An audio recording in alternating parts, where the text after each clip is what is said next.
Well, we're getting down to, as we say, the nitty-gritty of it all here in the ISRA's first season of their Xfinity Series inaugural season here, as we've reached the penultimate round of the championship here at Homestead-Miami. Originally was going to be the last race on the calendar. A little bit of shuffling made it Talladega, so we will survive. Everybody survives to one more week for the championship to go to next week. But that is what the plan is today. 130 laps here at Homestead. Hello again, everyone. I'm Gary Gotzo. Welcome to P1's broadcasting in cooperation with FTN of round 13 of the inaugural season of the ISRA Xfinity Series. We come to you tonight from Homestead-Miami Speedway. Joining me momentarily in the booth is going to be Mark Murphy, who just did, I think, 125 laps here for the support race that is open the night. IndyCar's raced here for 125 laps. I think he said he finished fourth. Not too bad there for Murph. But we are watching qualifying here with about a minute 25 left to play. 5 drivers, 2 rounds, 1 championship. And we're watching one of the players right there, Matty Wagner, trying to hang on to the pack of 5 to get into next week's championship shootout at Talladega.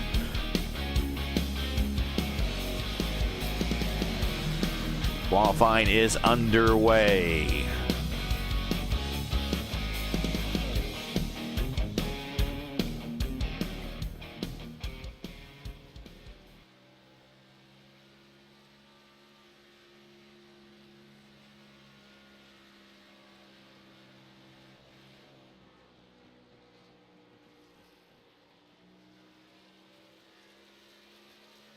All right, there's Greg Evans right there, looking to entrench himself further in this championship. Started the season a couple of rounds in and has come on like the hottest thing in the series. He is the hottest thing in the series since he's joined the championship at the Charlotte round.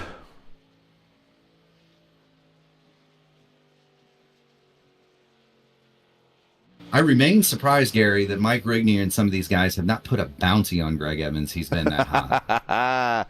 And here is Murph joining us. Yeah, so he missed the first 3 races of the season. Auto Club, Chicagoland, Richmond. Joined at Charlotte and has been hot ever since. As we are now done with qualifying. And we should get a starting lineup in here. So let's reset the field here. Or let's reset all these graphics. That's what I want to say. Here is the graphic for starting today. Homestead-Miami 195 from the Homestead-Miami Speedway. Let's get into this starting lineup, shall we? Absolutely, Gary. On the pole with a lap of 162.044, Greg Evans. Surprising nobody in the number 7. Pepto Joe Flanagan. Just 79 hundredths off the pace, 161.656 for Pepto Joe in the 53. Michael Goodman and Stretch Armstrong are going to make our bro 2. Rick D. Fallis in the 03 will go off 5th, followed by flanked by Sam Crow in the number 8. He'll go 6th. Keep an eye out for Sam Crow, a very, very, very good specialist, saving tires. Host with the most, Mike Rigney, 7th. Brian Grain in 8th. Say Hey Lewis Hayes will go 9th, and rounding out your top 10, Bradley Sexton. Nearly a half a second adrift of Greg Evans. 11th, we've got Big John Bonviralis. 12th, Jake Euler. 13th, Justin Kirby. 14th, Matty Wagner. Stock car ace. 156th flat, Eliza Indrani. Els will roll 15th, Lionel Castillo, Evan Clapper, Hugo Galaz, Chris Reagan, and Richie Hearn did not take time. Overall, Gary, we have 20 cars signed in for tonight's action. Now, that might be the biggest field we've had in a good long while. Yeah, it's very much true. It's good to see a good, solid field this late into the season. And I think a lot of people also want to witness this championship as well. 5 drivers, all in a very tight group at the top of the standings. We'll put that on here as we are getting ready to roll out on the pace lap. Let's bring those points up. And there you have it. Goodman is a leader by 1 over Callisto, by 2 over Crow. And then there's Evans and Wagner, who are, I think it's -6, I think, if I'm reading that right, for Evans, and -4 for Wagner. And then after that, it's Rigney, who's 25 out. Rigney kind of was in it as late as last week. I don't think he's in it any further. I really think it's coming down to this top 5 that's separated here by only 12 points. Yeah, and you know, it's one of those deals, too, where every point is a position, and so those top 5 are really, really, really close. Not much in it. That's 12 spots. You can easily make that up or lose it in one day. 20-car field being the biggest that we've seen thus far. Mike Rigney, don't think he's really got a shot to get back up there, but who knows? Crazier and wilder things have happened. You're not out of it until you're mathematically out of it. So host with the most, still with a shot. I do know experience with these cars. With little experience I do have experience here at Homestead, and the first couple of laps until these tires come up to temperature can be treacherous here at Homestead. Will we see an early caution? If not, I think we're going to see a long green flag run, as typical for the ISRA. Green flag for round 13 underway. And Greg Evans is making the roll to the championship right now, going into 1 as your leader, big with Pepto Joe up high. But championship rival Michael Goodman is in 3rd. Big run for Pepto Joe on the high side. And as you're going to see, back in the pack, back in the pack around Sam Crow, Rick DeFalis, Mike Rigney, Brian Grandin. Those guys were 2 and 3 wide, several rows deep. You're going to see that here. There are multiple grooves. You can run this place right around the fence. You can run it right around the bottom. You can run it anywhere in between. Multiple lanes. Iridani got a loose coming off of 4, giving up all the positions, getting the car under control, but they fall back to 19th. Again, you got to let these tires come up to temp. Well, it's not just temp; it's pressure too. Yep. Pressure too. Hugo Gallows goes for a lurid slide. Yeah, just the same kind of a thing.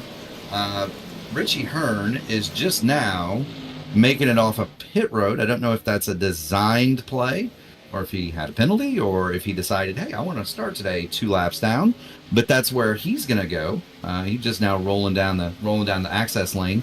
Just so our viewers are aware, as Pepto Joe sets the fastest lap, 1:59.9. Just so our viewers know, at Homestead, you must pit in iRacing. You must pit using the warm-up lane. In turn 3. Okay, that's now a full-time rule here, huh? It used to be just the IndyCar oval. Okay, so now it was that way. I just got done racing here. Well, I know there's what they call the IndyCar oval rule, and then there's the NASCAR rule, and I forgot. It used to be they could have come off before, but if you're telling me they changed, then that's going to make pitting a whole different ball game here, because it will involve a much longer delta. So I think I have that right. Now, if I'm wrong, then I'm wrong. But they should have to use the warm-up lane. If they don't have to use the warm-up lane, they don't. But the other part of the pit road here is, regardless of whether you have to use the warm-up lane getting in, you have to use it coming off. Yeah. And that baby is slick, Gary. Slippery, slick. It drives like James Bond laid the oil clip out of the back of the Aston Martin down there. It is like being on ice, and you got to be real careful. You got to be real careful coming off pit road, especially on new tires that don't have any pressure. Bradley Sexton way up in the 3rd lane, looking for the grip strip up near the wall. Yeah, and he's following. He's kind of following Sam Crow. Sam Crow's doing the same thing. Move Crow up to 6th, Sexton up to 8th. Watch these battle here. Watch these 2 up on the high line. Rick D also the same way. He's up on the high line. Now, one of the things we discovered in the IndyCar race tonight, and this may or may not apply here, but you either want to hook the bottom or you want to be right up next to the fence, above that top seam. You really don't want to be in the middle. So for the fans at home that don't maybe watch stock cars very much, aren't familiar with Homestead, open wheel cars, haven't been here in a long time, is this track is in its 3rd iteration. Yep. And the 3rd iteration of Homestead is very much like old Atlanta, except that it's progressively banked. And so the bottom, I believe, is 16, the middle is 17, and the top is 18. Yep. I believe I have that right. Yep. But for whatever reason, there's not a lot of grip in the middle. You either want to be right down on the white line, white line, or at least against that bottom seam, or you want to be right up next to the top. And Sam Crow and Bradley Sexton demonstrating that. Got tight there. Well, he did get tight. He missed a corner. And so the other thing that happens here, and I did this a bunch tonight, it's really easy to overdrive the corner here because the track is perfectly symmetrical. Yes. There's not really it looks symmetrical, but each end drives differently. It does, and that brings me to what I'm saying, though, is even though the track appears symmetrical, it's not. You have to drive each side different or each end different, but there's no real marker to get into the corner, especially in 3 and 4. Those billboards that you see on the outside of the track, they don't really give you a good perspective. It's not like other tracks where there's a caution light or a mark on the wall or even a crack in the pavement that you can reliably say, okay, I need to lift here. And so it makes 3 and 4 especially very difficult to get through because you don't have a good visual marker to do it. And you can kind of see, if we ride along here, riding along with Bradley Sexton right now, he's our biggest mover of the race. Yeah, so you see in turn 1, if you see him go through turn 1, well, let me jump in for Bradley Sexton. So coming down the main straight, right, we're going to flash under the flag stand, and you've got a caution light up here. So you drive a heartbeat past the caution light, and then you kind of lift, okay? And then, you wait until the apex, start picking the throttle back up.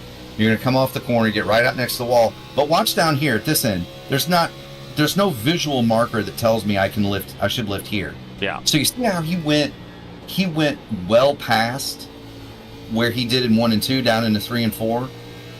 Did you notice that? Yeah. Watch here. He's going to lift a lot earlier.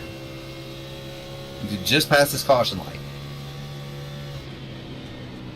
He went a good 50 to 100 feet deeper into 3 and 4 because there's no visual cue down there that says this is where I need to lift. And so that's going to be the story here at Homestead. That brings me to the other story here at Homestead, which is tires. IndyCar, stock car, bicycle, your kid's wagon. The tires are going to get burned off here, and they're going to burn quickly.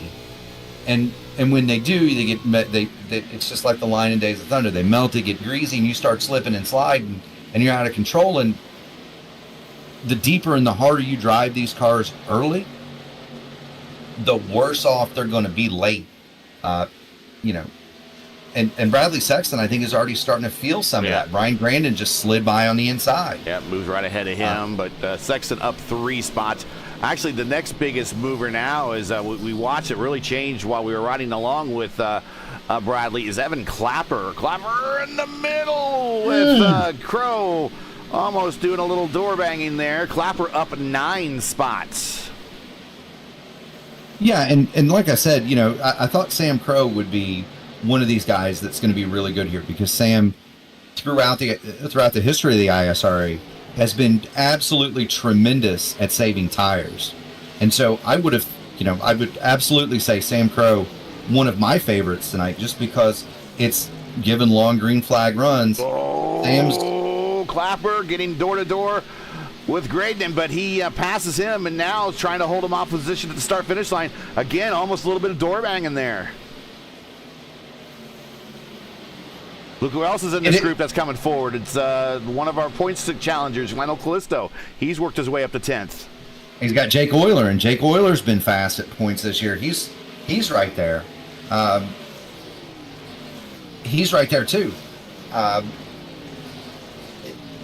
When you talk about him door banging off the corner, though, it's almost like a vacuum cleaner.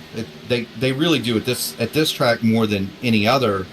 It almost wants to suck you together coming off the corner because the guy on the bottom's pedaling it, trying to keep the car straight. the car on the top almost has the goal on the top is to drive it straight off. Big run by Callisto on the high side over Sexton, who's now given up those spots. We just noticed move Callisto up to 9th. Also involved in this battle in 8th, Sam Crow, keeping an eye on the guys in the top 5 in points. Meanwhile, up front, Michael Goodman. John Goodman, that would be awesome. Hey, guys. But to have Sully here. But Michael Goodman, he is currently our points leader by 1 point, and he is our highest placed in the points championship, currently in 2nd spot, with Pepto Joe getting out to a pretty decent sized lead. You weren't over there watching the Flintstones earlier, were you, Gary? Oh, that's an awful John Goodman movie. It's either that, it's Revenge of the Nerds, or for John Goodman, or if you're going to do it right, do Monsters Inc. as well. The Babe. Maybe.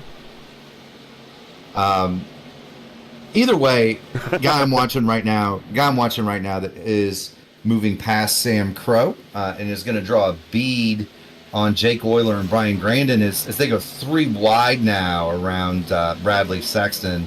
That's Reagan and Say Hey Lewis Hayes going by him. The guy I'm watching that's doing something that I did tonight, and it's actually counterintuitive, but it works really well. Stretch Armstrong very quietly has moved up to 10th. He's up. Actually, he's down 6 spots, but he's kind of recovering at the moment. Well, so he is one of the guys that has been very loyal to the bottom. Have you ever been to a sprint car race at Terre Haute? Heard him many times when I was on campus, but never been to the action track. Okay, so if you ever go to a sprint car race at the action track, it's almost analogous to this. You'll have guys that run right around the rim, right around the top on the cushion. Sure are. Yep. All right. And we've got a car coming on the pit lane, and that is Richie Hearn back for another visit. But you're going to see guys run right around the top, right on the cushion, and that's what Hearn, I think it towed. It might be having some issues trying to get it fixed with a tow or something. Nope, he's out. So something happened where Hearn had to get out of this race rather quickly. And now we're just down to the 19 that started the race on the racetrack with Pepto Joe as our leader. Michael Goodman now getting passed by Evans. Evans moved him up to 2nd now. Clapper getting around Rick D on the bottom still. Clapper is now in the top 5. Move him up 12 spots. Rigby's in 4th. That's the next person on his list. A lot of action here in the back here. We're right around Crow and Graydon and Reagan and Kirby. But anyway, back to my point about Terra. Wow, contact between Graydon and Crow, but they keep it going. But I think Crow had to lift a little bit. Here comes Reagan on the high side with a full head of steam and a good run into 1. I'm watching this battle, looking back from Stretch Armstrong, and that is just a wad of cars, and Stretch keeps pulling away. But what I was trying to get at was, you'll see guys riding right around the cushion, and then you'll see guys that are going very slowly right on the inside rail. And so, right now, Stretch Armstrong is the car that has been the absolute most loyal to that bottom. Sorry, Graydon now, he's starting to fall back a little bit. Had to take Matt Wagner next to him, had to take evasive action. A car coming on strong now is Justin Kirby. We saw him kind of languishing in the middle of the kind of 15th to 20th, and now he is on the move. I think the traffic is kind of starting to come to him, the race is coming to him rather than him coming to the front. He's been very consistent, and now he's moving on past Reagan, and now move Kirby up into the top 10. So at this track especially, the top is faster in a stock car. However, it burns the tires more. The bottom is slower over 1 lap, but if you can remain committed to it and you run it correctly, it's actually, and it's counterintuitive, I know, it's actually easier on the tires to run the bottom. And the other thing is, with the track modeling now and the progressive grip levels, you've got more guys running up top, which means it kind of wears it out a little bit. The bottom actually retains more grip as the race goes. And so watching Kirby, he's another one of those guys, just like Stretch Armstrong, just like Stretch Armstrong. There's another car up there. I believe that might be... Yeah, Rick D's kind of falling back into this battle now. He started up front. He's down 4 spots now to 9th. Here's Kirby. Rigney starting to fall back as well. Rigney was in the top 5. He's back to 7th. It's Armstrong around Rigney now. Move him up to 7th. Rigney back to 8th. So now what I'm really enjoying about this race so far, and this is really one of the best series I like broadcasting all week long, and that says a lot considering how much I love the IndyCar Oval Series. Reagan getting power sliding there off of 10, or in the 10th spot off of 2, excuse me. But it seems like this particular race with this particular track, there seems to be all those guys that were very fast early, let's say in the first 15 to 20 laps, have all now fallen back, and those in the since then have all really moved forward rather quickly. Well, and if they're watching the broadcast, they're going to start moving their line toward the bottom. All the guys that are running up Greg front, Evans, Pepto Joe, battle for the lead. Evans on the high side, Pepto Joe down low. You're saying stay low, right? Yeah. So if you're watching, whoever's in this race and watching the broadcast, all the guys that are running the bottom and lifting early and running the bottom, those are the guys going to the front. All the guys that are holding it wide open and staying up next to the wall, they're going to the back. Championship implications happening right here. Callisto around Goodman.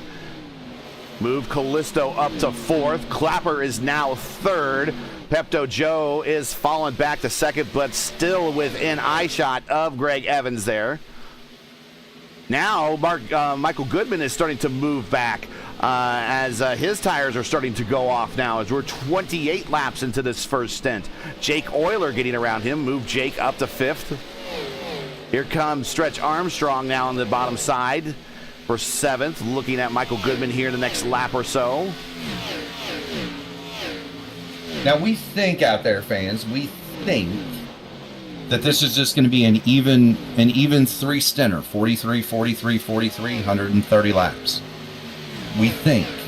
I did some limited running. I was at Homestead today, but not in anything. Get ready to go 3 wide to 3. Matty Wagner down low. Rigney in the middle. Reagan up top. Wagner's going to hold him off. And he's going to get all the positions coming off of 4.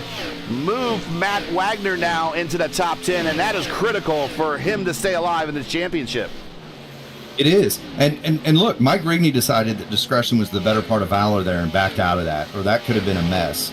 Homestead is wide enough to run 3 wide, but you don't really want to do it, especially on corner exit.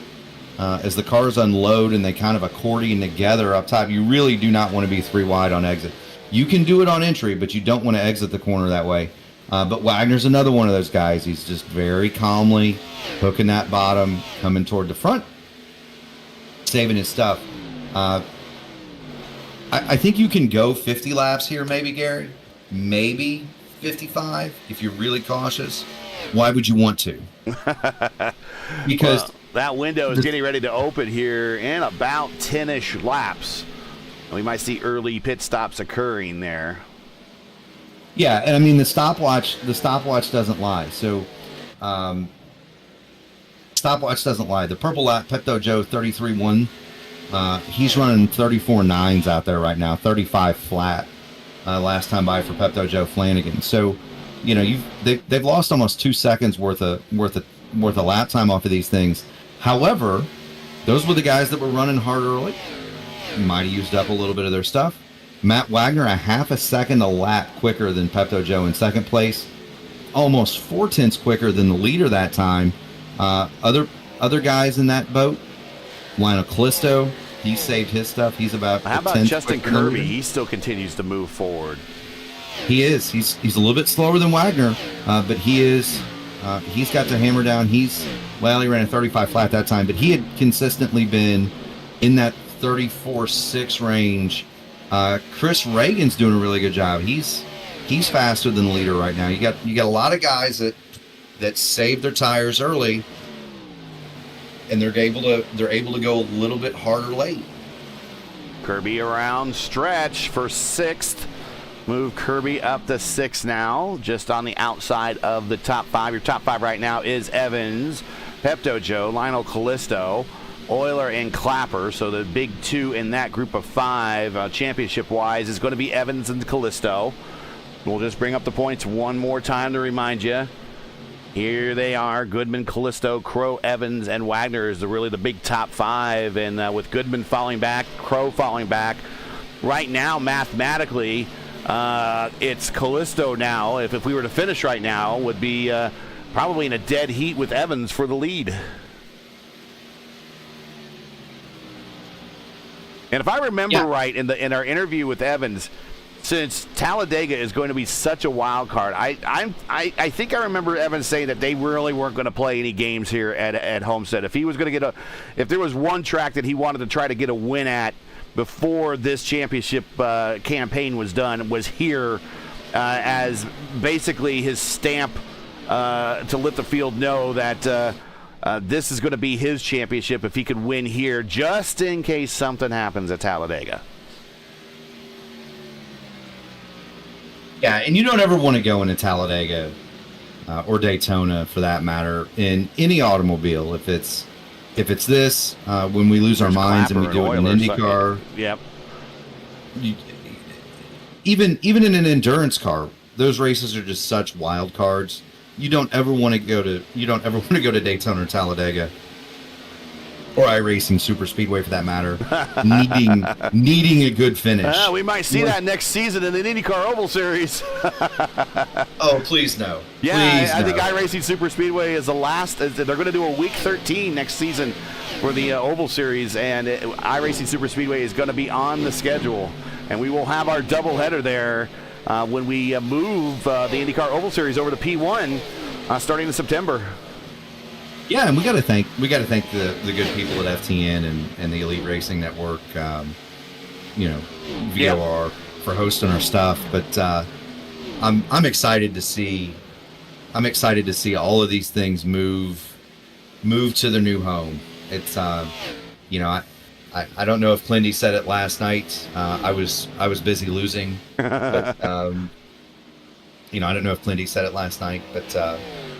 I know how much work you've put into it, Gary, and you deserve it. And I'm glad that we have a channel we can all be proud of, for sure. There's Kirby around Euler on the low side here.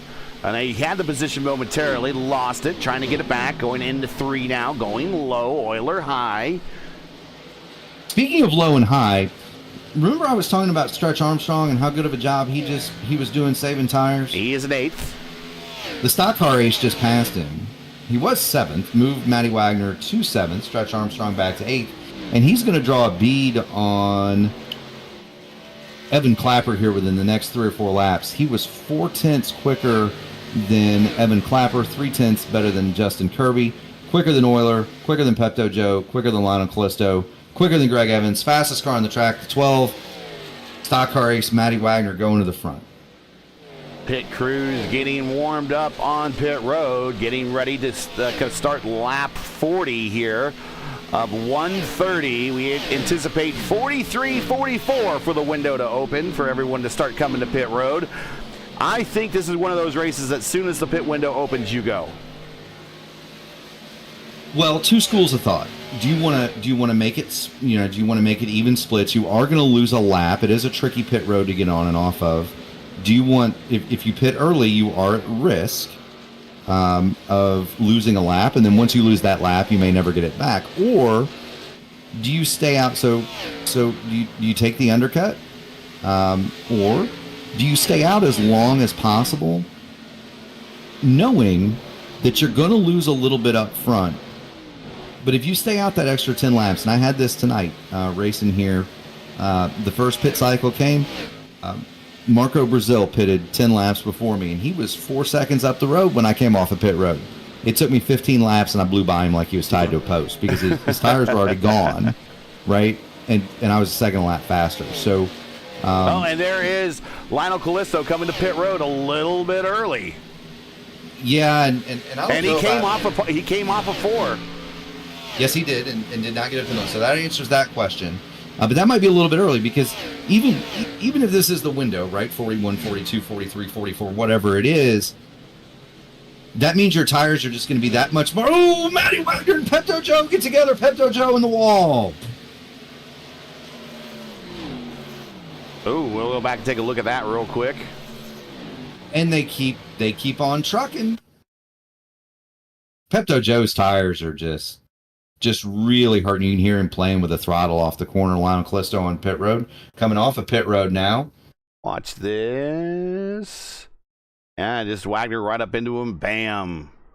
Just old tires all the way around for everybody there.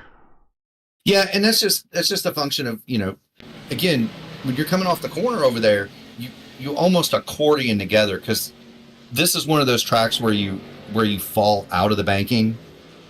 Yeah. So there's nothing there to catch you on exit, and sometimes you got to use the other car to catch you. But back to this old tire, new tire thing.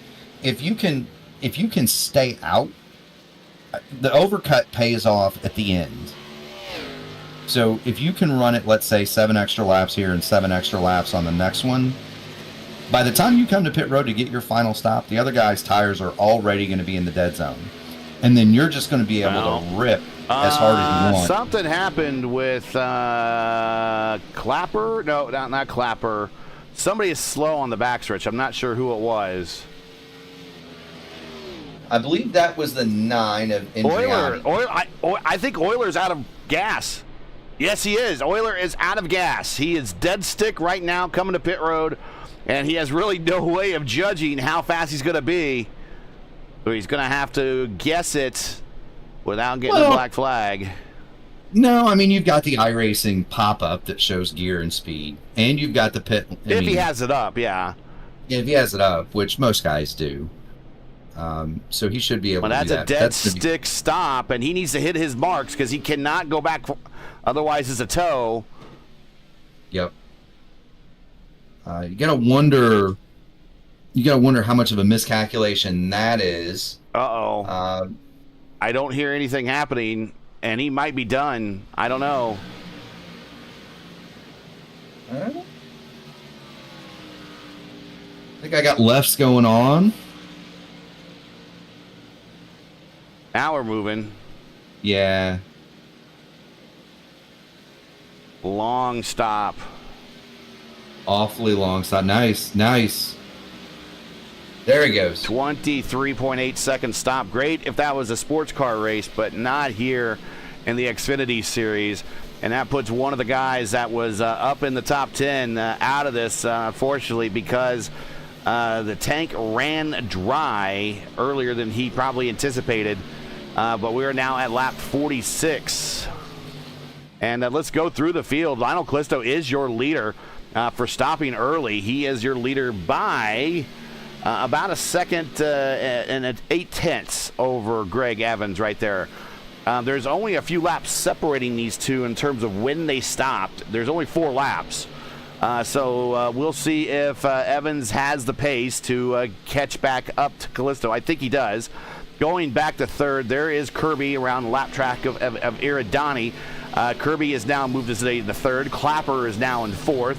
Chris Reagan now in fifth, and he's in a battle right side by side with Matt Wagner. Now Matt Wagner in fifth. This is a very good run for Matt Wagner. He needs to run hard today in order to stay in this championship at least giving himself a viable chance going into next week. Yeah, and he's doing a heck of a job. And look, he ran that as long as you could. He stopped at lap 45, so he's got the tire advantage now. And he's going to double that tire advantage on the next stop. But he was anywhere between 12th and 15th for most of that first run. Yeah. Now the stock car race is 5th. And he's got laps in the bank.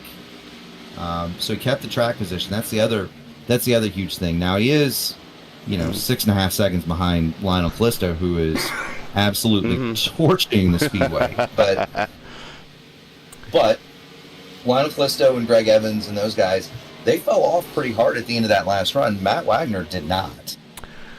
If you enjoy P1's coverage of the ISRA Xfinity Series on FTN, respect the stream, please do us a solid. Make sure you support us by subscribing. And while you're at it, don't forget to smash like and click the bell so don't miss out on next week's finale, Championship Monday at Talladega. Same bat time, same bat channel. You won't want to miss it. We'll have as many as 5, but maybe as little as 4 or 3. We'll see after the points are tallied after this race of three or more drivers, let's put it that way, of having a shot at the championship going into next week's race at Talladega. So please like, share, subscribe, and that would mean a lot to us and to the guys at FTN. Thank you very much. And we are at lap 50 of 130. Everything's going pretty smoothly so far for Lionel Callisto. As a bonus next week, Gary will have a competent broadcast partner because I will not be here. And we'll be joined by Antonio Estrada, El Patron. That's right. That's right. Good guy, Antonio. Love racing with him in the open wheel stuff. But happy that you'll have somebody that knows what they're talking about for a change. Really, Evans and Callisto have kind of taken a walk from everybody. You know, there's a second and a half between Evans and Callisto. But then it's another 3.5 back to Kirby. He's kind of got Clapper with him. Yeah, he does have Clapper right there. Yep. Those guys they're not racing hard. They're just kind of running along together. They're going to be joined very shortly by Wagner. Wagner is now around Iridani going into 3. Iridani up high, and that's going to allow Wagner on through on the bottom. Iridani running that middle line right there. And then right behind Iridani is Reagan. Iridani is going to stay down low. Reagan's going to go up high. Reagan now follows through in direct contact with Wagner. So both these two are coming up into this top 4 battle very shortly. Yes, they are indeed. I would anticipate, based on what we saw in the first run, I'm going to say that you're gonna see Wagner. You're going to see him get by Clapper and Kirby, or at least get to them somewhere around lap 70 to 75. And then from there, can he get past them? Is it a situation where he wants to pit with them? Does he want to go long again? He can have as many as probably 6 laps if he wants them over Callisto. So there is that. The other thing is, you wonder how much Greg Evans is just saving his stuff. Evans has a 4-lap tire advantage over Lionel Callisto, 5-lap tire advantage. So how much is that going to play at the end of this run? We know Lionel can run it hard, and we know he can run it loose over the short term. But is he going to be able to hang on until lap 86, 87, which is what you need to do to get to the end?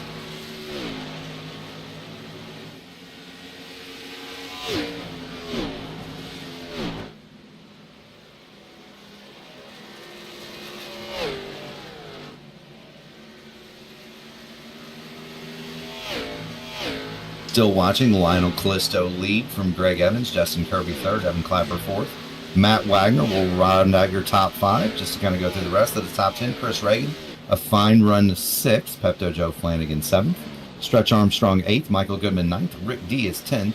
Sam Crow 11th. Mike Rigney 12th. Bradley Sexton 13th. Big John Bonvarellis 14th. Say Lewis Hayes 15th. Brian Grandin, Hugo Galez, Eliza Indriani, and Jake Euler with that pit road running out of gas mishap will be 19th. Richie Hearn out of the race in 20th. Galez, Indriani, Euler 1 lap down. Everybody else 16th up on the lead lap, working at lap number 58 working lap. Yeah, we're coming to 58 here soon. Yeah, of 130. Thanks for joining us, everybody. And Evans is now the Callisto. Yep, and you figured that was going to happen. Evans right down along the bottom, lifting early, just letting the car float in there, set itself, very easy on the throttle off. Lionel Callisto charges the corner, keeps it wound up on the high side. It is harder on your tires, but slightly faster to do that. You can kind of tell by the puffs of fire coming out of the exhaust on Callisto when he's getting out of the throttle versus when we're running with Greg Evans right now. You can hear when Greg's out. Callisto's driving it much, much deeper. Yeah, and that's something that's unique to stock cars with the side, with the side exhaust, and the EFIs, and not the true, the throttle bodies on these cars. They call them fuel injected, but they're the same technology that it's in a 1983 Ford. There's throttle bodies. Let's be fair, but the uniqueness of seeing the flames come out the pipes is a huge call out, Gary. You can tell so much about the way a guy is driving and what his aims are just by watching the pipes.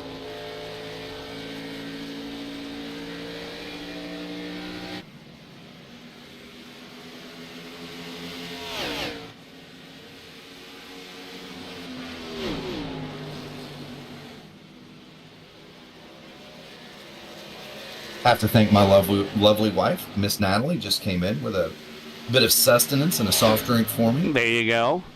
It's been a long night, Gary. Yeah, you had 125 laps at Homestead, then another 130 with these guys. I'll tell you what, we're gonna have to talk to Rigney about that. Can we at least switch the tracks up a little bit? Well, sometimes when you put these league schedules together, you don't really know what happened. I was telling the people in the pre-show before you pop back on there. Originally, this was supposed to be the season ender, and he had a race. Oh, Callisto getting squirrely on the high side, coming off the exit of 2. Originally had this scheduled for this was going to be Memorial Day. This race was going to be on Memorial Day. I'm like, I think people might want to, after a long weekend of Indy and everything, people might want to, I don't know, enjoy their Mondays and have a barbecue and not have to worry about sim racing. And he's like, okay. And so that week was supposed to be Talladega. And so he moved Talladega to the bottom, just simply, instead of moving everything forward one, he just moved Talladega to the end of the season. And that's how Talladega became the season ender. But otherwise, everyone would have been racing on Memorial Day. Evan's still trying to get around Callisto. He's there. Look at him in the middle, just the difference of getting back on the power, staying off the power, and he just moves right on by in the middle of the corner. Now, Callisto's going to get the cutback here. If he wants it, he doesn't want it. He didn't want it, but you saw where that was available. Greg Evans came up, slid up in front. Lionel Callisto could have easily cut that car back to the left and driven right under Greg Evans. He didn't do it, I think, mainly because I think Lionel realizes his tires maybe now past their sell-by date. And he's just going to kind of Evans isn't going to be, his sell-by date's only about another 4 laps from now, if that's the case. I mean, they only stopped 4 laps. The big thing is for Callisto is can he make it? If this thing goes green all the way, can he make it on just the 2 more stops that we think everyone needs to go? Because remember, he stopped early. But by virtue of stopping early, he got new tires and then came out really, really quick and had a big 2+ second lead on Evans until Evans started eating into it.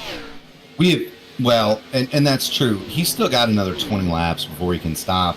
And I'm watching Lionel Callisto, on board with the madman. I'm just once again in awe of how loose he drives that race car. I think we got a good. I might have a better camera shot. Let's take a look here of Lionel. And, it's so foreign to me. There you go. Watch his hands. It is so foreign to me. Look at the counter steer. Look at the counter steer. Look. Oh. It is so foreign to me to see somebody do that. Because Gary, what's rule number 1 of driving the cars that I drive on an oval? Don't counter steer. Do what? Don't counter steer. If you counter steer a ground effects car, and it catches,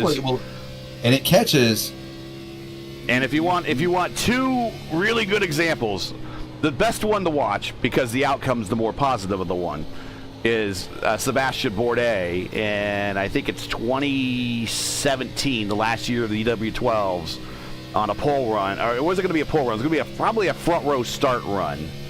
and he got squirrely in turn 2, counter-steered, and then shot directly into the wall right in front of the Riley Children's Hospital Foundation suites there in turn 2. And it was a huge wreck. It's a monumental wreck, really. And how he managed to walk away from that one, because it reminded me so much of the Gordon Smiley wreck, other than the way that the car disintegrated. It didn't disintegrate like it did in Smiley. But, and of course, the outcome was much more positive than Smiley. Smiley perished in his wreck, whereas Sebastian walked away, and then a few weeks later, he was back in the car again.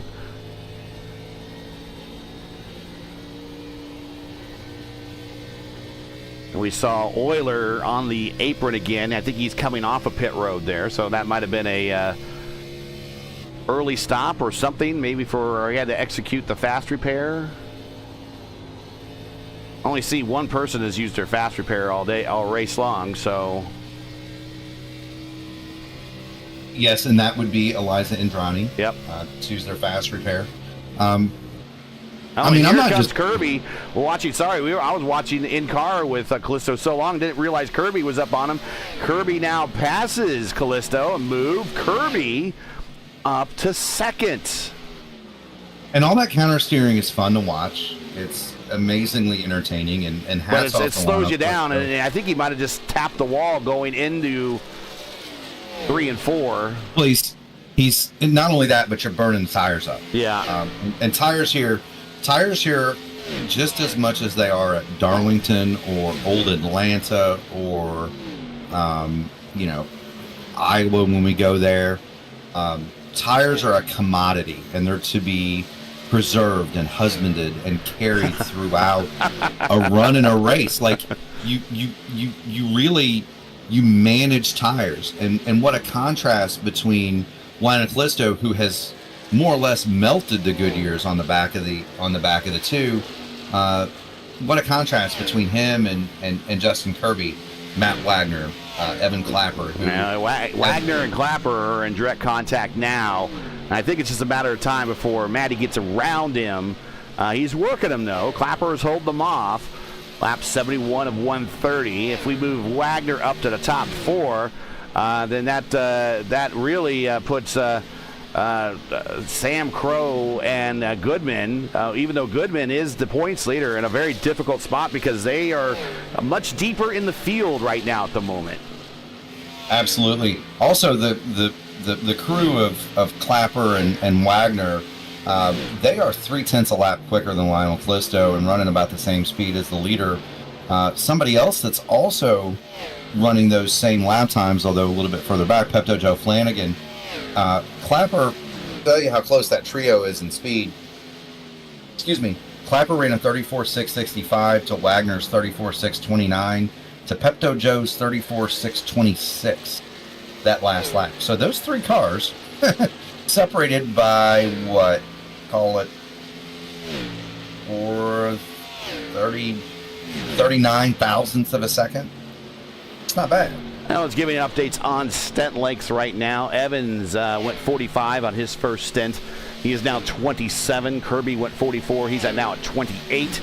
Callisto went 41. He's at 31 now. So the window for him to pit, if he goes by that number, is in about 10 laps from now. Clapper went 43 on the first stint, is currently at 29.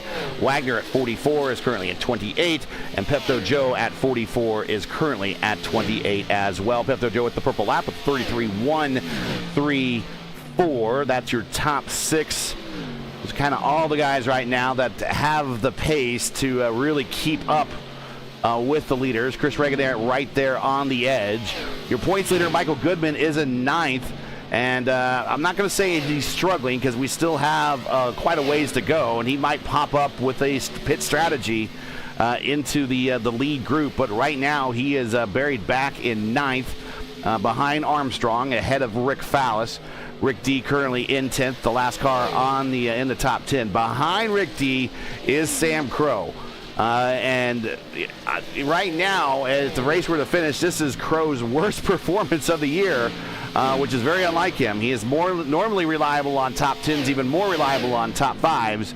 And right now he is out of reach out of both of those right now and really, really needs to get back up in there. But again, we do have a long way to go still here. Only 75 of 130 in the books.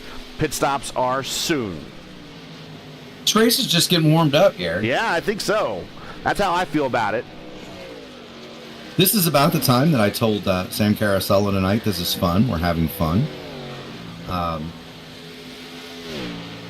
Is that when you texted me as well?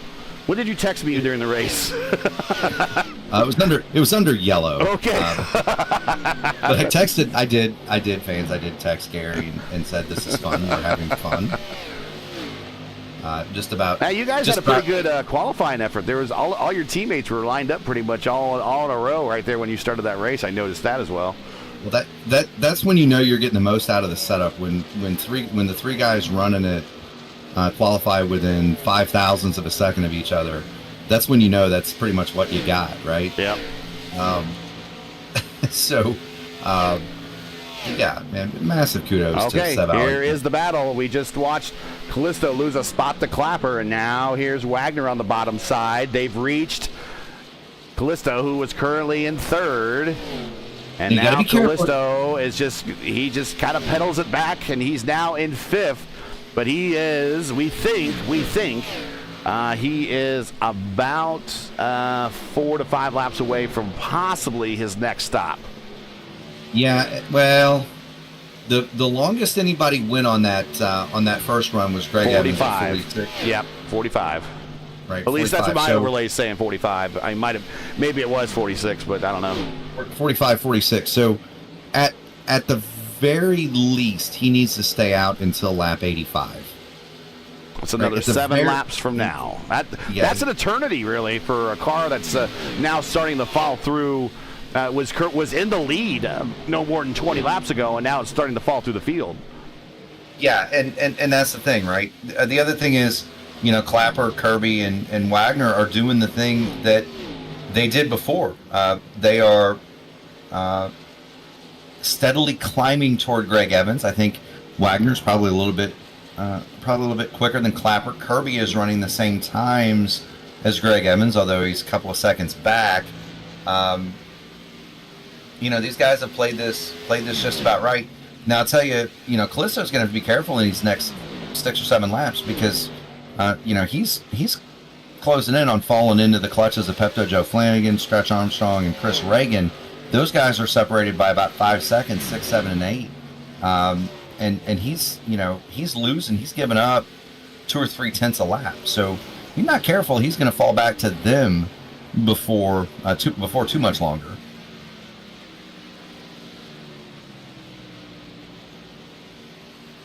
There is your leader, Evans. He pitted last on lap 45. Or excuse me, on 46. And he currently has himself a 1.9 second gap over Kirby, and Kirby is closing the gap. You got Say Lewis Hayes coming off a pit road. He's made his final stop. That might be right on the edge of disaster. I don't know that Say Lewis Hayes is going to make 51 laps. But he just came off pit road, so Say Lewis Hayes, 18th, final car on the track, just comes down pit road. That'll put him 2 laps down, and it could have just been a situation where Say Lewis Hayes said, "I've had enough." He does have another set of, I believe he has another set of tires there, so if there's a caution late, he can always go throw those on. So he's not, it's a decent gamble. Yeah, especially if you're uncomfortable and you're headed toward the back anyway. Why not come get a set, right? Put them on, turn the car into a rocket ship. Sure. And if there's a late yellow, take the wave around, get the lucky dog, do what you got to do. He's certainly going to go past Gallows and Andriani. He'll be the first car a lap down. Rick D, Michael Goodman, going past Lionel Callisto, who has thrown in the towel. Lionel Callisto hits pit road, lap 83 of 130. So still early. Yeah, he didn't make it to 87 yet. You were talking about, so he took it as far as he could, down and away. I think he was hanging on for dear life. 40 Evans laps. putting a lap on Graydon right now. So top Graydon was running 14th. Now he is now on lap. Top 13 on the lead lap. Last car on the lead lap is Big John, who's currently just up the road a piece from Evans by about 4 seconds. And then he's coming to pit road. So he's going to give up that lap, but he's going to gamble that putting on new tires will be faster in the short term to get that lap back over Evans. Now, if you're these guys that are short pitting here, you're going to have to get out there and get the hammer down. You're going to have to go as hard as you can. Look, you're probably not even going to make it to the end if you're some of these guys. Big John Van Veralis on pit road now. If you're some of these guys making a stop now, you might not make it to the end of the race. So you're going to have to, there's no saving anything now. If you run hard for 25 laps and melt them, you've got one more set, right? Well, here's the power. Not to cut you off. Here's the power of new tires. Here comes Lewis Hayes with a head full of steam on our leader, and he's just going to blow right by him like he's not even there. Yeah, you're just saying, look, okay, I'm going to come out. I'm going to strap on new tires. I'm just going to go as hard as this thing can go and hope you get a caution just right after Greg Evans and Kirby and Clapper and Wagner and them guys pit. Kirby 1.1 now up to Evans. So he's got it really closer now. But he's got a car, like we said, here is Big John with those new tires. And he's going to get around. He's going to get around Kirby, and depending on where he catches Evans, he might actually cause Evans to check up a little pace. We'll see. We are now at lap 41 of this stint for Evans. He went 45 last time, so the next 4 laps or so. He's been a bulk of this stint as your leader, and not much fuel conservation going on. I don't think we're really worried about fuel conservation in this particular race, but he is out front, so he is punching the hole for everybody. Wagner now side by side with Clapper at the start-finish line. Callisto with fresh tires is involved in this battle as well. He'll want to get around these guys just for track position. Move Wagner up to third. Callisto just going to scream right on by on the bottom with new tires. People on pit road. Rick D on pit road. Graydon on pit road. Sexton coming off of pit road. Hugo Gallas just moving up a spot here as he's staying out. Sam Crow, there he is in 8th. He's due on pit road in the next lap or so. We'll reset the field after everyone pits. Here's Evans now in a battle with Pepto Joe. Pepto Joe has fresh new tires. There he goes on the high side, just right on by. You can see how well Evans actually is holding off a car with new tires. I think a lot of that is he's really light into the corner and fast off. Kind of as an example of a Winston Cup or a Stock Car Cup Series driver that does that. I used to do that back in the day. I seem to remember like Kyle Petty used to be easy on, hard off the corners. That was kind of his MO. Which is why he was so good at Rockingham. Yeah, right? and Dover. Actually, yep. Dover, tracks that eat tires, he was always really good at for that reation. And here comes Greg Evans to pit road. Now this is just about right, lap 90, so 40 to go. Not going to have to save as much tire. Kirby, Callisto, Callisto's back now. Lionel Callisto is back now back up to third. Wagner has stopped. Clapper stopped. You've got Pepto Joe. Watch it down. Here comes Kirby to his stall. Down. All right. Drivers get to work, or the pit crew gets to work on to the right side, then move to the left side. Fill it up full of fuel. Send him on his way. Complete the stop. Let's see what the time comes in as. 14.7 on pit road. Good stop for Greg Evans. Now, let's see. Kirby actually gets around him. Kirby has 2 laps later. He pitted two laps earlier, so 2 laps older tires. And he is now your leader by about 3 seconds, I think. So that's a pretty good transition there for Kirby. Let's reset everything real quick. Here's your race summary. 91 of 130, 39 laps to go, 5 lead changes, no caution, pretty much the MO for this league. Callisto also got around Evans. We saw that a little bit further on back.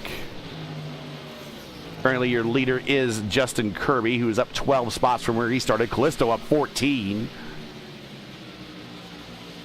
Here's your weather conditions. The temperature is track temperature, not ambient temperature, so it's 80 degrees track temperature. Very comfortable out there for these cars.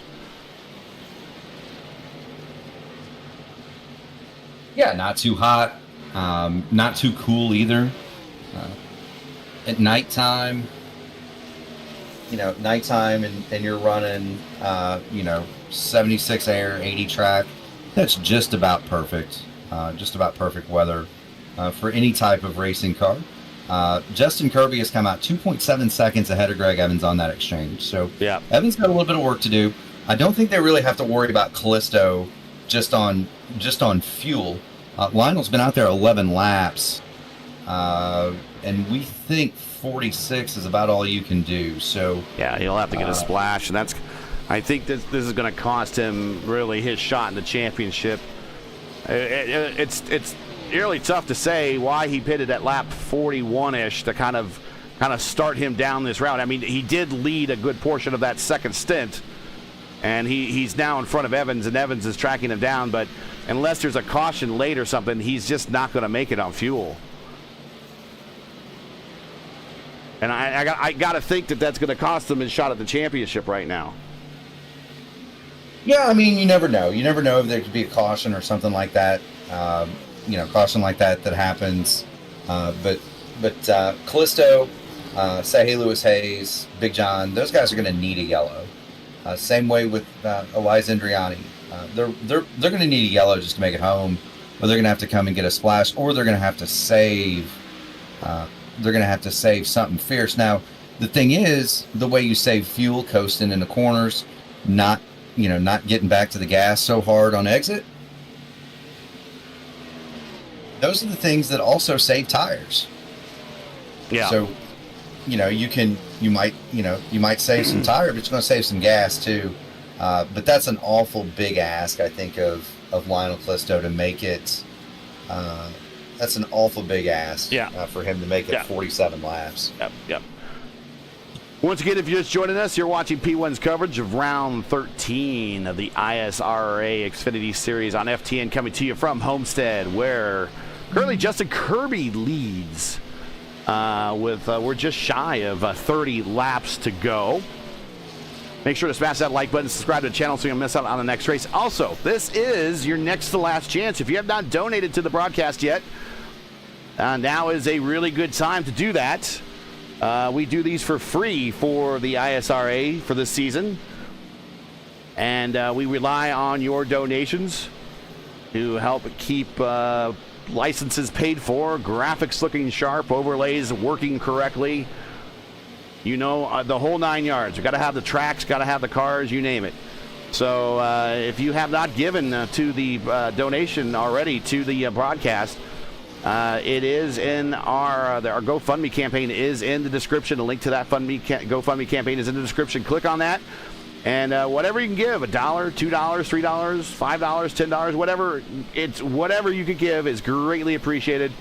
We do realize that people are having a hard time keeping ends meeting, and we understand that. So any contribution you do send our way, we certainly do appreciate it. It's our way of bringing you quality coverage all season long at ISRAs. This week and next week are the last 2 weeks to do that. So please don't forget us if you can.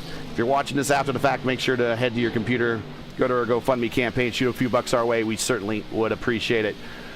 We're coming to lap 100. Yeah, so 30 to go.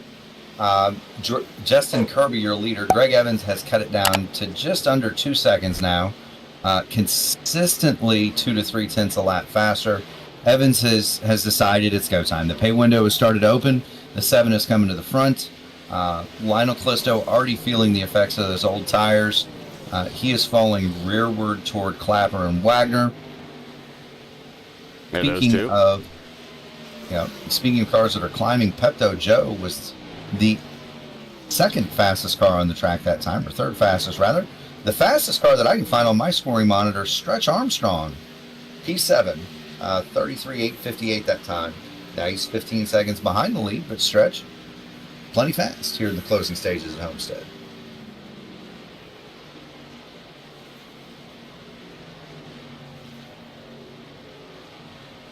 And it should be pointed out next to Goodman's 3 poles. Pat here, Stretch Armstrong as we call him, also has 3 poles this season. Do they get point for pole in this series? I don't think so. Not sure. I have to ask Rigney for clarification on that one. Now I believe this is Evans' first pole. Second pole. He had one earlier this season, so.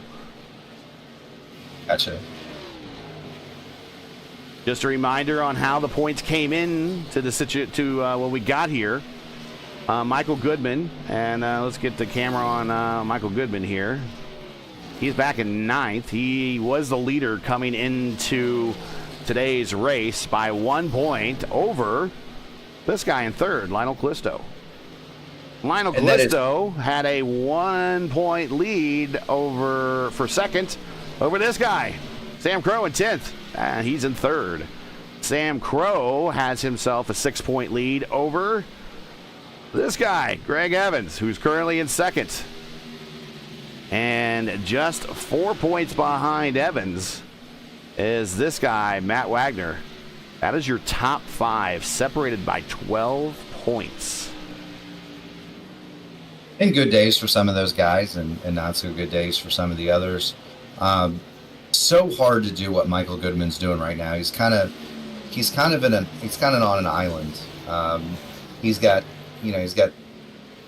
3 seconds of the car in front, 3.5, 2 to the car behind him. There are times he cannot see the next car. It's almost like you're in a glorified practice session when that happens. It'd be so hard because you want to, your mind starts to wander a little bit. You start thinking about other things, mainly like how much longer is it going to be before I'm actually in contact with another car. And so kudos to Michael Goodman for keeping it going. Sam Crow behind him. That's going to be a battle for position very shortly. And that's going to be pretty critical into the championship as well. So he definitely wants to stay ahead of Crow. He does indeed. Kind of looking at the life and times of Lionel Callisto right now, he has backed the entry way off. He's not shutting the car off, but he is not he's not sailing the car nearly as hard off. Oh, here comes Clapper. And Clapper's actually put some distance between himself and Wagner. Yep, saw that. We're riding along with Callisto.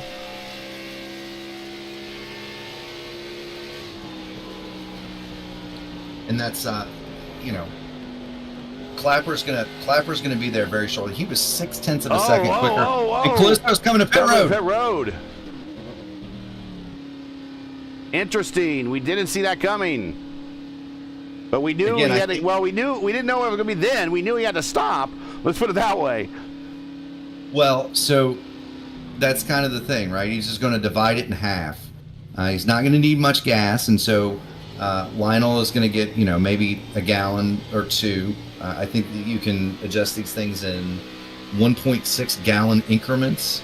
So he's probably going to take, 3 clicks of gas here, put new tires on it, come back out. He's going to have a light tank, which is going to change the handling usually in a fixed setup. Lighter tank makes the car handle a little bit better on sticker tires. He's going to take his last set. He's going to go back out. He's going to be a lap and a half down. But that car is going to be a rocket ship for 25 laps. He is going to be, or should be, at least a second a lap quicker for the next 25 laps. And it's probably not going to be enough to get him all the way back up. It's probably not going to be enough to get him all the way back up to the win, but he might be able to crack, he might be able to crack the top 6 or 7. And that's going to be something to keep tabs on The other car that we would look to be coming in would be, say, hey, Lewis Hayes. He's been out for 29 laps now. So, say, hey, Lewis Hayes has got to be thinking about that same kind of a deal. My tires are gone now. Might as well come in and get the last set. I can't make it anyway. I would expect, say, hey, Lewis Hayes on pit road at any time now, Gary.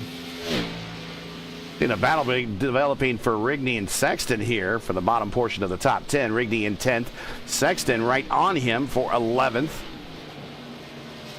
Now, that's been developing for a while. They were side by side a couple of laps ago. Bradley Sexton did not that position changed hands, and I didn't catch who it was. The scoring pylon flashed red for me, so I knew they changed.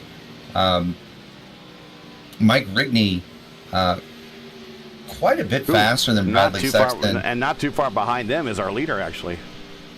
Yeah, and that's going to be a minefield for Kirby too. How do you navigate the lap traffic? We haven't had a lot of that. Today, but Kirby and Evans are both coming. The gap for those two has very much stabilized at about 2 seconds. Yep, 2 seconds. 2 seconds, and you don't know if Greg Evans is going to cool him off to give it one last shot here, if that's all he's got.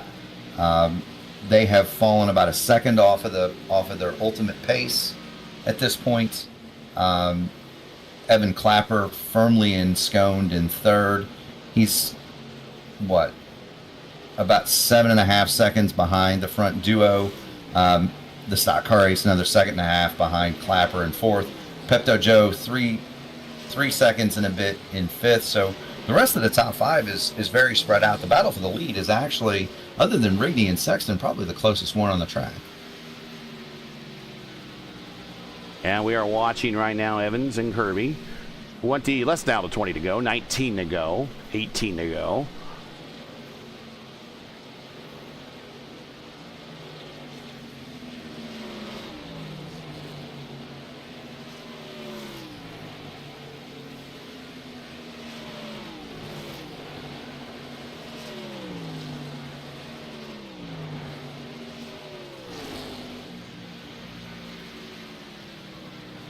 Evans now inching closer to Justin Kirby.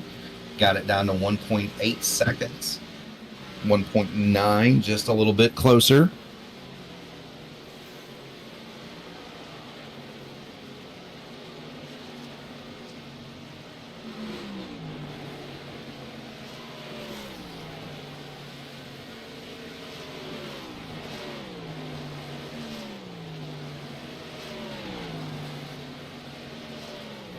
Just kind of watching Greg Evans, Justin Kirby. Evans a little bit more than a tenth quicker that last time by. We'll get you a lap time as they come to the line this time. Justin Kirby 34.590 to 34.482. So Greg Evans inching closer and closer now, 1.6 seconds. Don't know if he's got enough time to get there. At this rate, he might get there, but getting to a guy is one thing. Passing him is definitely another. But Justin Kirby now, he is to Evan Clapper, to this duo, Rigney and Sexton, that are running for the last bit of the top 10, 10th and 11th. When he gets there, how much is that going to affect his car, right? When you get behind another vehicle, dirty air, we talk about it a lot in the open wheel stuff. Stock car is not as affected by it, but it does affect them. And so how much is that going to play? And certainly Rigney and Sexton don't need to move over. They're in a battle for a significant position, so they don't necessarily have to move over for Kirby. Kirby's quite a bit faster, but Rigney and Sexton are having a nice battle for their own position. And like I said, they don't necessarily have to move over for the leader. So be interesting to see what happens and how that plays into the battle for the lead. Meanwhile, Justin Kirby has picked up the pace, just about the same lap time, within 0.02 of a second that time for Kirby and Evans. So those two are right about the same when it comes to lap times here.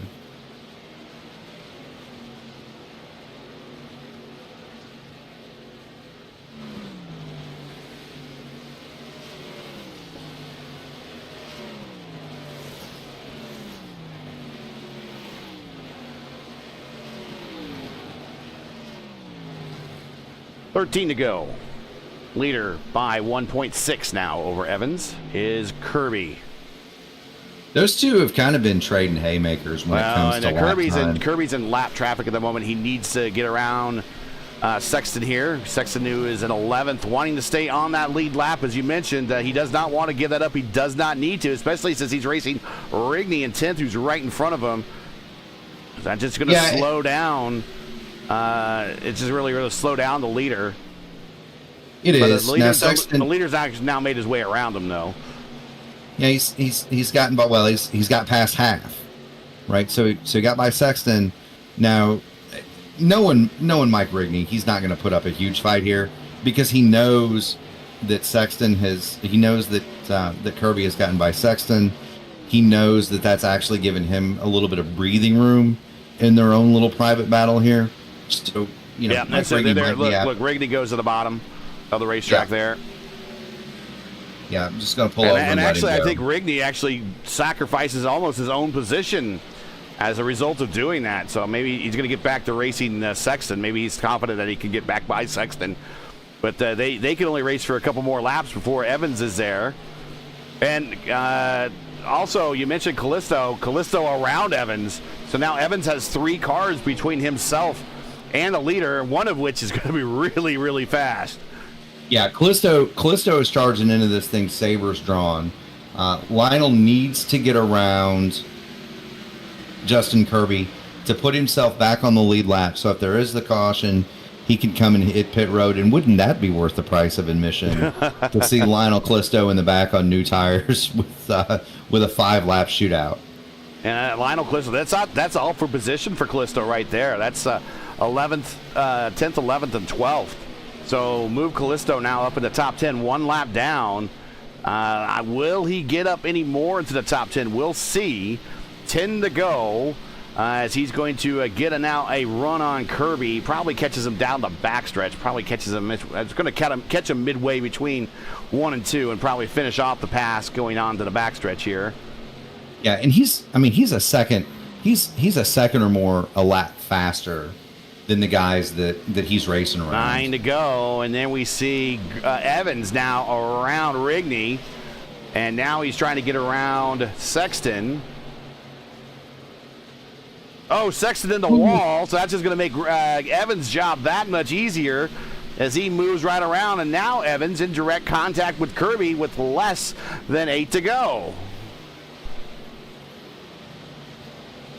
How much tire does Greg Evans have in the tank? Stretch Armstrong just got around Pepto Joe, put the 29. Let's watch. Let's go to we'll ride from Greg Evans' first point of view. Justin Kirby has 3 cars in front of him, one of which is not going to bother him. That's going to be Callisto.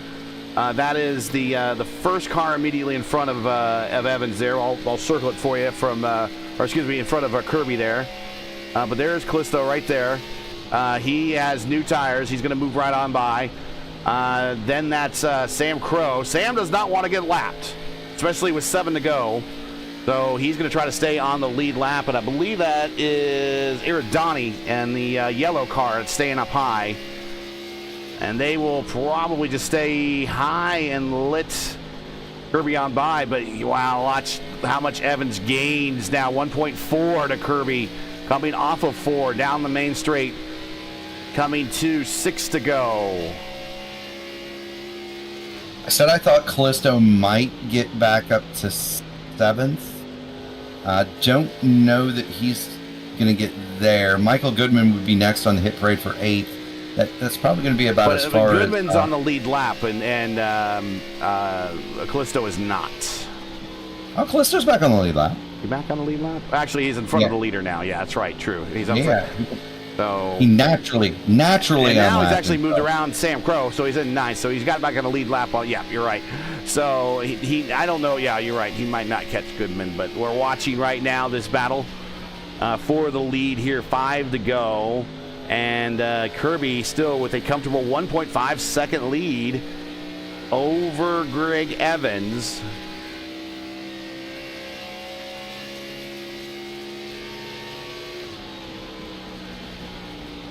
Evans still Kirby has one win already this season. He got that at Michigan, and he is just really 4 laps away from getting win number 2 here at Homestead. But here comes Evans. Evans had to roll out of it a little bit longer than he wanted to. Iridani, he's racing Iridani now. This is just for track position.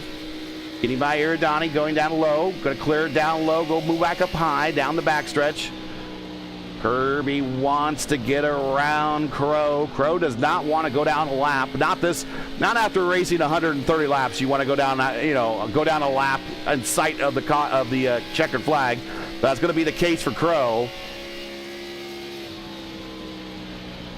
There are other battles in the top 10, by the way. Matt Wagner is in touch with Evan Clapper. That's the battle for the final step on the podium. And Stretch Armstrong and Pepto Joe Flanagan have waged absolute war over 5th. I think they've traded that position at least 4 times in the last 6 laps. I think Stretch finally has him cleared. But Wagner, he's putting up a fight for that final step on the podium, and every position for him is extremely important. I know he's excited about Talladega. He seems to think that he's got a good shot there.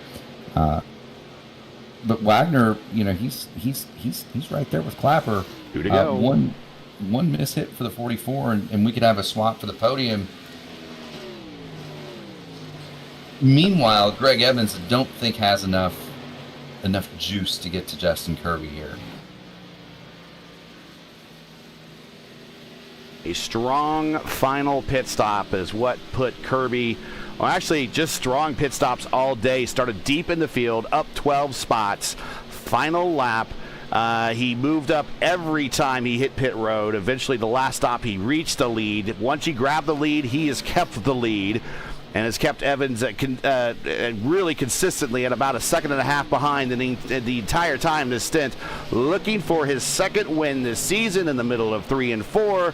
Justin Kirby off of 4 and looking at win number 2 in the ISRA. Justin Kirby, great run here at Homestead. Greg Evans going to come home 2nd. The battle for 3rd is going to be won by Evan Clapper. The stock car race going to come home 4th. And how about Stretch Armstrong wrapping the bottom, taking care of his tires? He's going to come off turn 4 and come home 5th.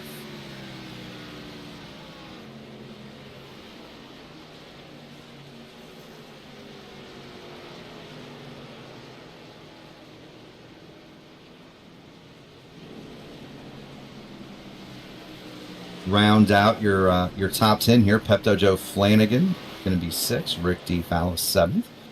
Lionel Callisto got back up to 8th, so he did get by Michael Goodman in the dying stages. Goodman 9th. Rounding out your top 10, 1 lap down, Sam Crow. Mike Rigney, host with the most, brings it home 11th. Sexton 12th. Grandin 13th. Ben Morales 14th. Gallows 15th.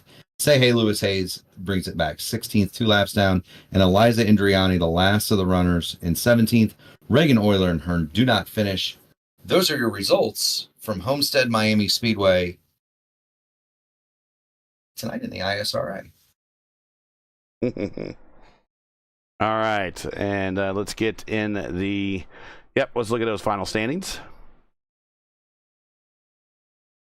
Just need to cue things up here. You know what the most impressive stat is once again, Gary? No cautions. No cautions. No cautions. Tricky pit road. No cautions. I struggle to recall if there was just, there might have been a couple of instances of light contact, but we didn't really have much of that either. Kirby, your winner, 2nd win this season. Evans finishes 2nd. Clapper with his first podium of this season. He is 3rd. Wagner, critical finish, a top 5 for him in his championship run. We'll see how the points shake out here when they get calculated here. Probably in the middle of these interviews. We'll keep you posted. Stretch Armstrong, 5th. Another top 10 for another solid top 10 for him. Pepto Joe, another top 10 for him. A solid run in 6th. Rick D, 7th. Lionel Callisto, 8th. Not the finish he was looking for, but good recovery, and he got around Goodman. Goodman, our points leader, Not the finish he was looking for, but he's going to survive to see the championship round. Sam Crow, much the same way, finished the lap down. This is probably his worst finish of the season. I have to go back and look, but a top 10 nevertheless. Moving on, Rigney 11th, Sexton 12th, Graydon 13th, Big John 14th, Hugo Gallows 15th, Say Hey Lewis Hayes 16th, Aaron Downey 17th, Chris Reagan 18th, Jake Euler 19th, running out of fuel and eventually withdrew, and Richie Hearn had some issue that we're not sure what happened, and he had to withdraw as well, and he is 20th in our 20-car field.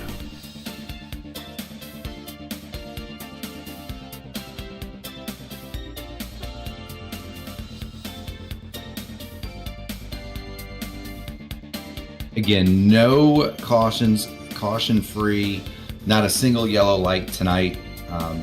Cannot begin to express how impressive that is. And again, Gary, I don't think we had many instances of just contact. Yeah, I don't really see very much of anything. Incident counts, really. I see some incidents, but the most I think is 4. Yeah, and they must have been just really light. I don't see Clapper yet, but I do see Evans. Let's go ahead and bring Evans into the booth. We'll wait for Clapper to show up if he has an opportunity to. We would love to talk to him, being it his first podium. But let's bring up Evans, and then we'll check those points. Hey, Greg, we got you here. We're going to bring you up early because we're not sure. We don't see Evan yet to show up in the waiting room, so we'll bring you up. Let's go ahead and get a start on the final interviews here for the podium. Good run for you. I think you really wanted the win today. The way that you kind of just got the pole and kind of took off there at the beginning, but was it just the pit stops weren't clicking as smoothly as well for you, and that's kind of what cost you, maybe? Yeah, I think I had my mindset on trying to make a certain lap again with the fuel mileage, and I really think just track position got us on that last pit stop. I stayed out 2 more laps than I probably should have. I probably could have pitted 3 or 4 laps sooner and come out the pretty good size lead. But yeah, just kind of got behind Justin. Couldn't really push your tires too quick. It's almost like a Darlington. If you did, just burned them up, and just got herself in a bad position. And congratulations to Justin. He definitely earned that this evening. Go ahead, Murph. Yeah, so my question is, we saw you run both, top or bottom, and why? What would you prefer? I preferred the bottom. The only reason I tried the top is I seen Lionel occasionally go up there, and I did it during practice. I would just sit there and watch lap times, try to run a smooth, consistent lap, see how if the top was coming in, if it wasn't. But it just seemed like the top never really got there. But on the last probably 5-10 laps, I tried to go up there just to see if there was anything else up there to be able to catch Justin, and just wasn't able to do it. Yeah, good deal, man. No worries. Heck of a run. Once again on the podium, Greg. My other question to you is, how much of a lottery do you think Talladega is going to be, and what are your plans to avoid the well, I don't want to say inevitable because you guys are all really good, but what are your plans to avoid some of the things that happen when Talladega does Talladega things? Man. Between us, Talladega, and Daytona, I absolutely hate them.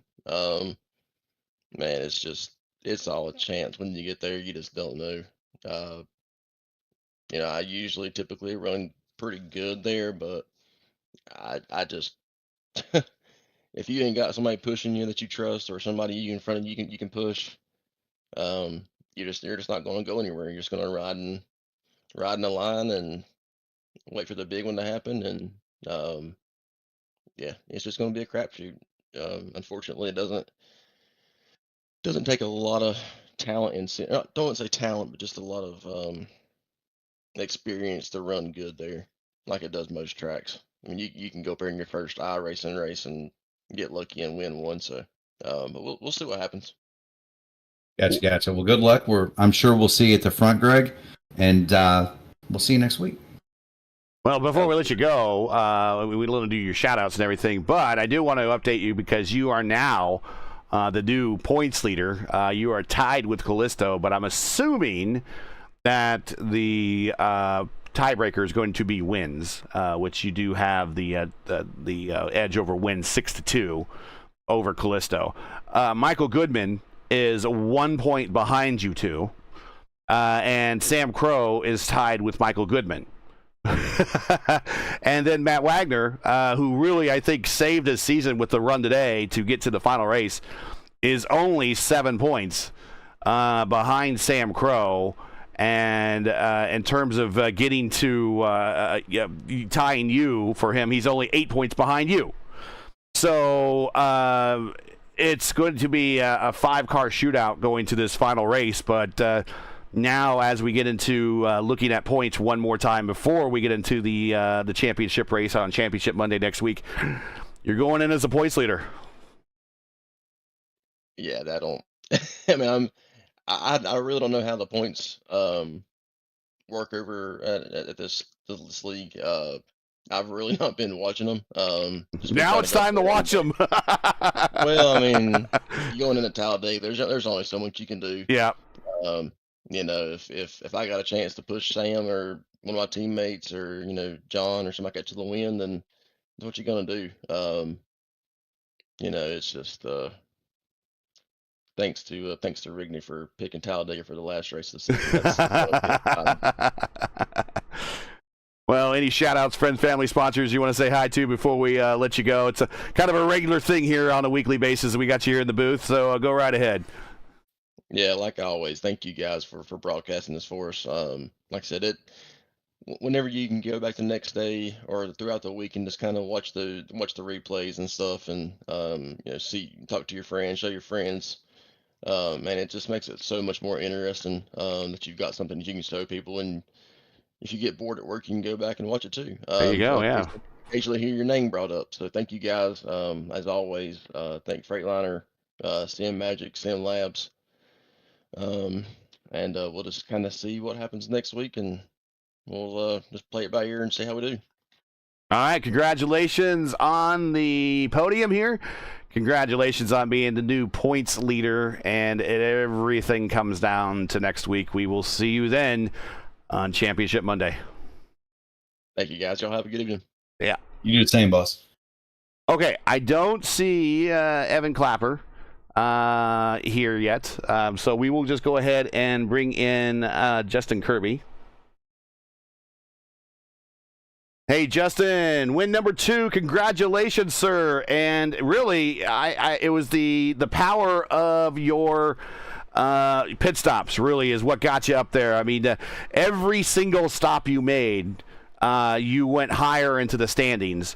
Your first stint, obviously, you're just kind of riding around in the back. We noticed you're like right around that 15, 20 kind of in the back. And then all of a sudden, everyone started coming to you, and then that first pit stop hit, and then you're in the middle of the top 10. And then that next pit stop hits, and then you're leading, and then you're up at the front, and then now you got a shot for the win. Those pit stops were very critical to you getting up into clean air and getting that lead. Oh yeah, they definitely helped me out. That's for sure. But would you believe I hate this place? I Homestead and I have a hate kind of semi-love relationship, and this kind of fell into that. Like I would have been happier if we would have ran the road course, honestly. But but the setup felt really nice, and I kind of found a little something on corner entry that kind of helped me out to keep the right front under control, and it just the center off was just really stuck with the car. And then when I got to pit stop time, it's like I wasn't fighting on glazed over tires practically to get down and in, so I could pretty much drive where I wanted to, and it slid a little bit, but I hit my marks, and it just the rest is history. Go ahead, Murph. Like you, I also love to hate coming to Homestead, probably for different reasons. Wise man. But I guess my thought is, what makes you? Do you feel like you picked up the time on entry, on exit, or on entry or exit for pit lane? This is a notoriously difficult pit road to get in and off of, and I just kind of wondered your take on it. Honestly, it's a combination of the two because it's for me, it's like any pit entry, it's like you got to find a good mark, and I just happened to find a good mark to where to lift and start to bring it down, and the brake bias that was already set up in the car I didn't have to fight it at all, so like I get on the brakes pretty judiciously, and it would be very compliant. Then just making sure that you don't slide the car too hard on coming up off coming around to get back on the track, because I mean, you're basically on pea gravel every time you come out of the pits. So, and then just making sure you got a little bit of slide going, but just pull straight up and off as you're coming off, and it helps out a great deal. The flat track experience helps. It's the little things that add up that other people aren't trying, and especially in a race when everyone's so close by tenths of a second to gain multiple tenths of a second is pretty crucial. So it's the little things that matter. That's for sure. Well, we're moving to Talladega next. You're not among the finalists here for the points, but you have worked your way up into the top 15 now with 2 wins. Talladega's next. It seems like it might be another one of those tracks that no one really likes. Well, I mean, that's another one of those things. It's like either really, really like pack racing, or you're just out riding around just because, you don't want to lose the points. So for me, I mean, it has its moments being fun. But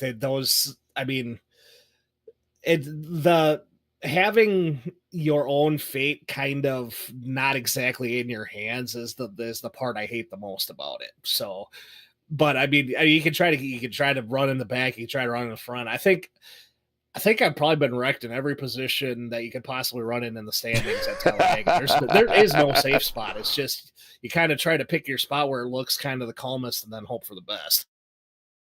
At least for me, I mean, because I've always been one to be conservative on the plate tracks. Me the too. older I get, so Yeah. I like to try to keep her in one piece, and then it's. But I mean, you might see a bunch of 3 wide with the way they have the drafting model right now, and the way that everybody can push. So it's. I don't think anybody knows what to expect tomorrow or next week. Well, I mean, you definitely have nothing to lose going into next week's race. And right now there's a whole bunch of people tied at 2 wins this season compared to Greg's 6. You could break out in the second place of the wins in the league if you get that 3rd win. So, something to think about if you have the opportunity presents itself. But shout-outs, friends, family, sponsors, anyone you want to say hi to before we let you go on this. I think this is, your 3rd podium now? Oh, 2nd win, 4th podium? I think it's your 4th podium, 2nd win, yeah. Guy, Jesus. I appreciate it. No, it just guys say thanks to my brother Brent. He'll be along. It's just give him some time, and then Black Magic Motorsports with the team and the guys, and guys I've been forgetting to miss. The one guy got out of the car, Williams Performance, does shocks up in northern Indiana, running around CRA country. So that's your neck of the woods, Murph. Heck yeah. Yeah, anybody running up there, run street stock late model, he does shocks for all the paved oval guys, so, or for a lot of paved oval guys. So check them out if you're up there. And yeah, just thanks to you guys, P1 and everyone running and showing us off that pretty high clip. And yeah, looking forward to some more. Our pleasure. We'll see you next week when we go to Talladega. Yeah, thanks, guys. Have a good night. Yeah. I sent a message to Evan over on the Discord to see if he wanted to, but For some folks, they do have to get up and work tomorrow, and it is about 11:15 or so Eastern time. So for some folks, it might be just straight to bed. I don't blame them for that matter.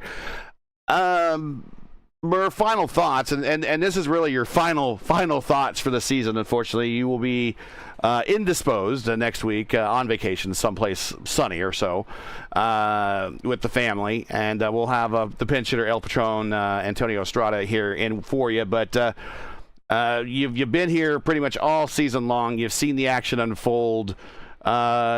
It's got to be bittersweet not to be here for the final race. I'm sure you might be watching, or definitely we'll check it out after the fact when we get the next week's stream up. But your final thoughts on today, and final thoughts for your part of the season leading into the final race at Talladega. These races never cease to amaze me, and always in a good way. So. Tonight we had several different variations of guys running two stoppers. We had Lionel Callisto do the triple stop. I think he drove it back up to 8th. Had he committed to that earlier, he might have finished quite a bit better.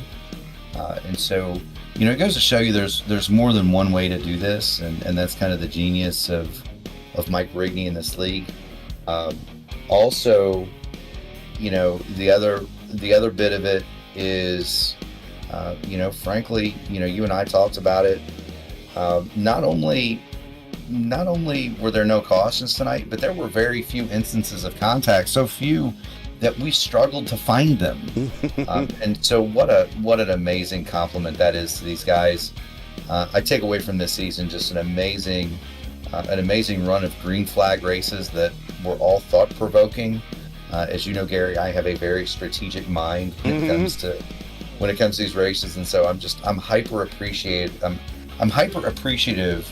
of racing that makes me think, and certainly Mike Rigney's done that with this group, and I'll be watching next Monday night. I'll be on the beach in Pensacola, and I'll tell you what, I can't wait for is it trucks we're going to be doing? Trucks, after Labor Day? Yep, me and you will be kicking off the Truck Series on August 19th. So we'll be starting off a little bit later than normal, 9:45 p.m. That's to give the guys on the West Coast a little bit extra time to jump in, maybe get some a little bit more participation in the races. But the Truck Series Season 2 kicks off August 19th, and Little Birdie tells me the season opener, even though the schedule is not out yet, the season opener might be at Charlotte.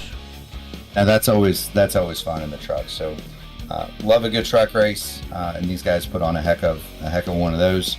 It'd be good to see some of the West Coast guys get involved. I know there's several of them on the shelf, just because it's a little bit early, but an extra 15 minutes can help them out. Yeah.